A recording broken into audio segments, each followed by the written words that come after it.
इतिहास की किताबों में सम्राट अशोका को धर्म का प्रतीक, अहिंसा का दूत और बौद्ध सम्राट कहा जाता है। लेकिन क्या आपने कभी सोचा है, अगर यह सब सच का सिर्फ आधा हिस्सा हो? अगर अशोक की कहानी में एक ऐसा अंधेरा छुपा हो जिसे जानकर आपकी रूह कांप जाए। आज की यह कहानी इतिहास नहीं, एक खुलता हुआ रहस्य है।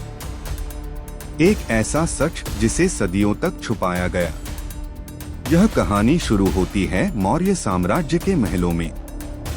राजा बिंदुसार का दरबार साजिशों से भरा हुआ। अशोक कोई राजकुमारों में सबसे प्रिय नहीं था। वो तेज था, क्रूर था और सत्ता के लिए किसी भी हद तक जा सकता था।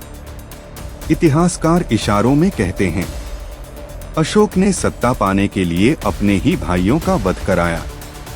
कहा जाता है, रात के अंधेरे में, महल के गलियारों में खून बहा और अगली सुबह अशोक मौर्य सम्राट था। लेकिन यह तो बस शुरुआत थी। राजगद्दी मिलते ही अशोक का असली चेहरा सामने आया। जनता उसे धर्मात्मा नहीं, चंडाशोक कहती थी। निर्दयी अशोक, उसने एक ऐसा कारागार यानी टॉर्चर चेंबर बनवाया जिसे कहा जाता था अशोक का नरक। किंवदंतियों के अनुसार इस जेल में अपराधी नहीं बल्कि शक के आधार पर लोग डाले जाते थे। यहाँ यातनाएं इतनी भयानक थीं कि जो अंदर गया वो जिंदा बाहर नहीं आया। क्या यह वही अशोक है जिसे हम आज महान कहते हैं? फिर आता है कलिंग युद्ध, 261 ईसा पूर्व। हजारों सैनिक, लाखों आम लोग। जब युद्ध खत्म हुआ, जमीन लाशों से ढकी थी, नदियां खून से लाल थीं और हवा में सिर्फ चीखें थीं। इतिहास कहता है 1 लाख से अधिक लोग मारे गए, 1.5 लाख बंदी बनाए गए। अशोक जीत गया था, लेकिन तभी उसने युद्धभूमि में एक औरत को रोते देखा। उसका बेटा मरा था। उसने अशोक की ओर देखा और कहा, राजा, तुमने मेरा बेटा भी मारा, पति भी मारा। अब जीत किस बात की है? यह जीत तुम्हारी है, पर यह मौत मेरी है। वहीं से कहानी बदलती है। यहीं से हमें बताया जाता है कि अशोक बदल गया। उसने हिंसा छोड़ दी, उसने बौद्ध धर्म अपनाया। लेकिन सवाल उठता है, क्या एक निर्दयी शासक अचानक संत बन सकता है? कुछ इतिहासकार मानते हैं यह पश्चाताप नहीं, सत्ता की रणनीति थी। कलिंग युद्ध ने मौर्य साम्राज्य को कमजोर कर दिया था। विद्रोह बढ़ रहे थे, जनता में डर और नफरत थी।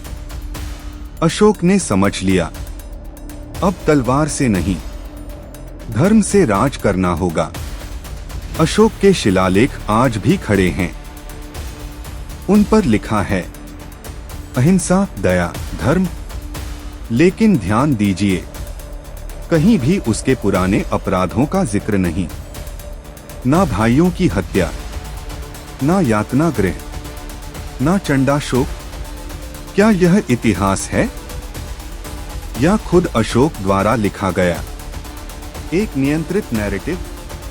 अशोक ने बौद्ध धर्म को भारत से बाहर, श्रीलंका, मध्य एशिया, ग्रीस तक पहुंचाया। लेकिन इसके पीछे एक और सच छुपा था। जहां धर्म पहुंचा, वहां मौर्य प्रभाव पहुंचा। धर्म एक हथियार बन गया, शांत लेकिन बेहद असरदार। अशोक की मृत्यु के बाद मौर्य साम्राज्य धीरे धीरे टूट गया। क्यों? क्योंकि साम्राज्य डर से नहीं, आस्था से चल रहा था। और आस्था राजा के साथ मर जाती है। तो आज सवाल यह नहीं कि अशोक बुरा था या अच्छा। सवाल यह है, क्या हमें इतिहास वही पढ़ाया गया जो सत्ता चाहती थी? एक क्रूर शासक जो हालात से मजबूर होकर धर्म की आड़ में अमर हो गया, या एक पश्चाताप से भरा इंसान जो सच में बदल गया? फैसला आपका है। लेकिन अगली बार जब आप अशोक स्तंभ देखें तो याद रखिएगा, उसके पीछे एक खामोश चीख भी खड़ी है। अगर आपको ऐसी छुपी हुई, डरावनी और सच्ची भारतीय इतिहास की कहानियां चाहिए तो वीडियो को लाइक करें और चैनल को सब्सक्राइब करें। अगली कहानी और भी खतरनाक होगी।